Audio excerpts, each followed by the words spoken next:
Yanibingelela. Ngithi nje sixoxe. Ngiyazi ukuthi abantu abaningi bayazi ukuthi masiye emanzini uphathe icoin imali yakho emhlophe. Kuba u1 rand noma kuba u2 rand noma kuba u5 rand, but lo ongenawo ubrown. Ngisho angeke uzofaka u50 cent, ngeke uthi nje no, just uphathe icoin uphose lapha. Cha, kusilonke icoin ilimele kube imali emhlophe.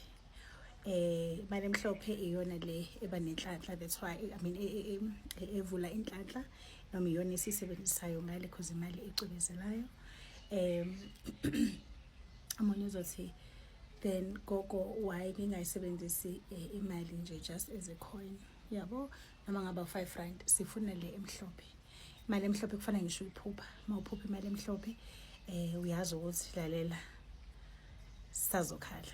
Okay, thatha imali yakho emhlophe, be it your 7 rand or ngithanda mina ukuthi if mayingahambi in 2s, mayihambe in 3s, right? Like either u3 or 5 or 7, yabo. Ngithanda ukwenza kanjalo, angangihambi, yabo. Yeah, I guess it's 2, 4, 6, right?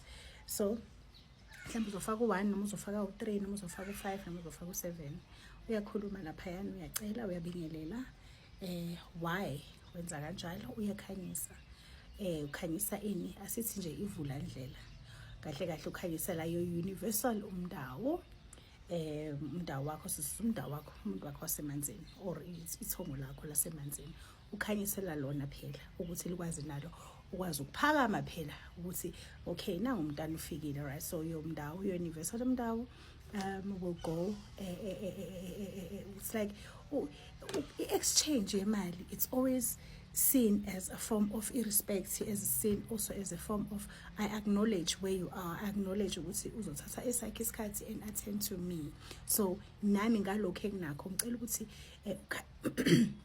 ukhanyisela indlela yami, ngicela ukhanyiseleke, ngicela ukuthi ungicelele nabo gogo wena, you have access to them than me, yabona. Wena uyabazi, wena uyakwazi ukungihambela uyonginokhela kuleyo mnyango leyo ekukuthi khona labo gogo nabo mkhulu laba bami basemanzini, abahlala emanzini namanono ami ukuthi beze basondele baphakame.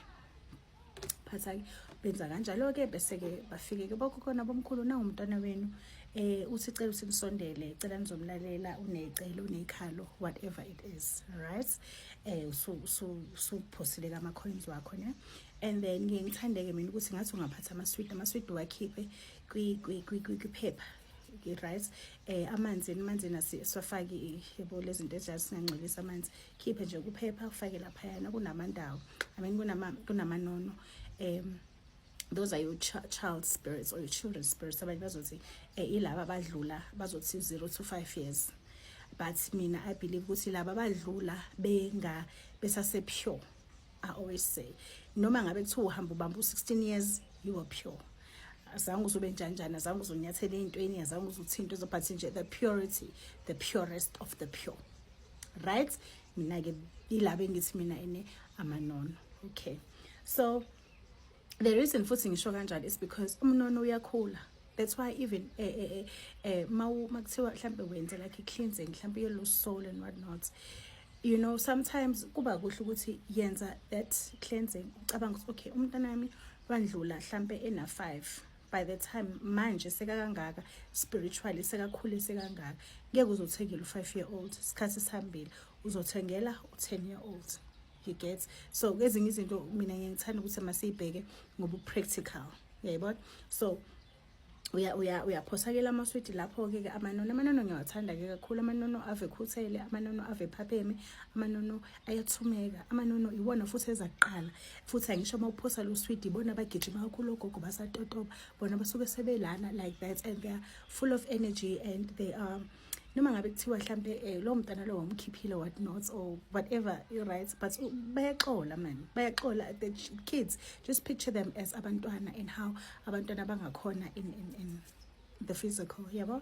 So ukuphatha ama coins ke mawuya emanzini is very important for that reason, ukuthi isicelo sakho sizwakale. Mawuya emanzini, mawuyazi ukuthi uzoya nje emanzini, phatha imali emhlophe unikele ucele idalwa zakho zizophakama, ziphakame ngokukhanya.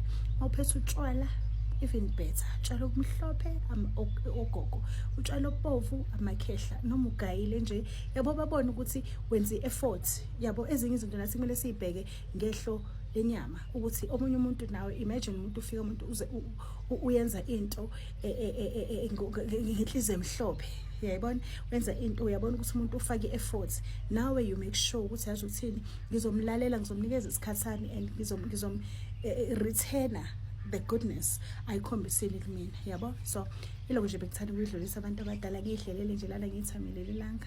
Thokozani.